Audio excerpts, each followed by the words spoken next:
Psychotronic weaponry, characterized by its aim to influence or control human cognitive processes, stands at the cutting edge of both technological innovation and ethical debate.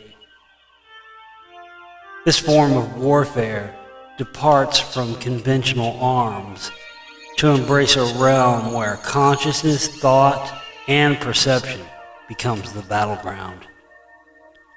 As we traverse the 21st century, the potential for such technology to redefine global conflicts and challenge existing socio-political paradigms becomes a compelling focal point for inquiry. This film explores the historical evolution, scientific underpinnings, technological advancements, and ethical concerns surrounding psychotronic weaponry. Join me, Josh Reeves, for my 69th documentary film, Psychotronic Weaponry, The War on the Mind.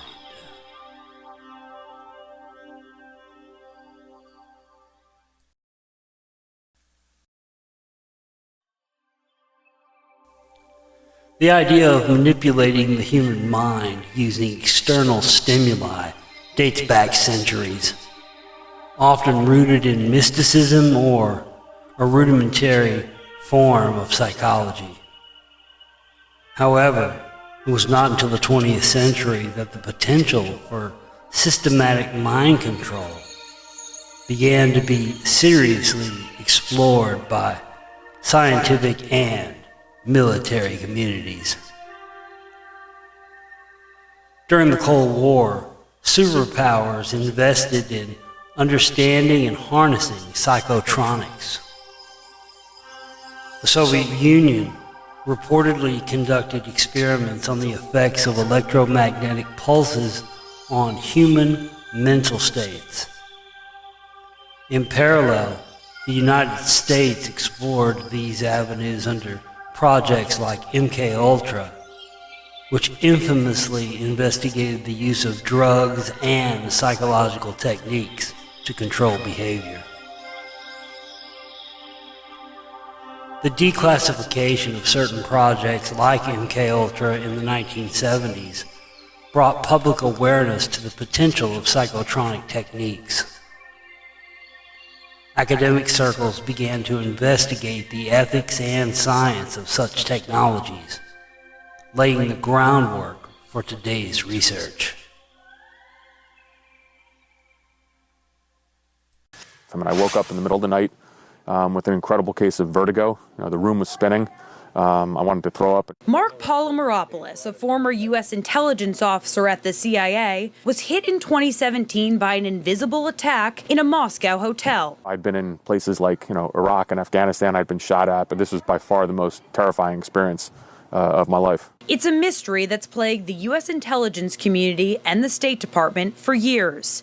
An attack which brain experts now say was likely the result of a microwave weapon, hitting American personnel in Cuba, China, Russia, and other places around the globe. The U.S. government has not identified the perpetrator, but current and former U.S. officials believe Russia is to blame. The Russian government did not respond to CNN's request for comment. The attack impacted his balance, sight, and hearing.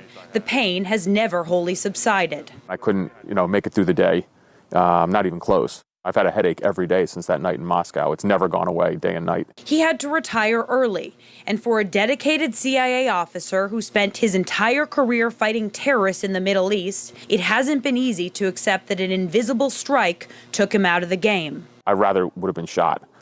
This was a silent wound. You would have rather been shot? Absolutely. Why?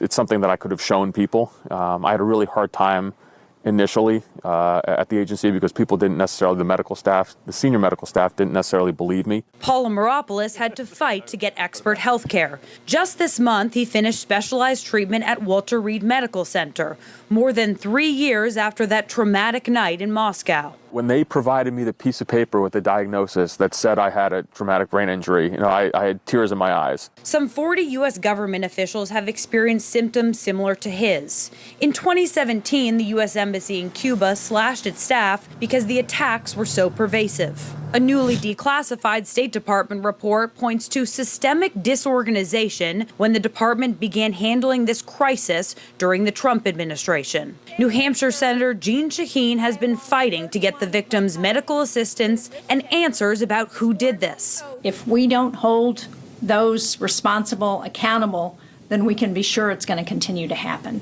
And that's a national security risk to the United States and to our personnel. According to U.S. intelligence documents obtained by CNN, Russia has been developing this microwave attack capability for decades. Today, Bill Burns, President Biden's nominee to lead the CIA, telling Congress, I will have no higher priority than taking care of people, of colleagues and their families. I will make it an extraordinarily high priority to get to the bottom of who's responsible for the attacks. Paul Meropoulos created a Superman mask in art therapy, thrusting a dagger through Superman's skull to represent the headaches which have changed him. The CIA agency seal cracked. His family was emotional when he showed them his project. My son and my daughter both said to me, Dad, you're still my Superman. Before the attack happened, how would you describe your relationship with the agency in, one or two words? It's a love affair.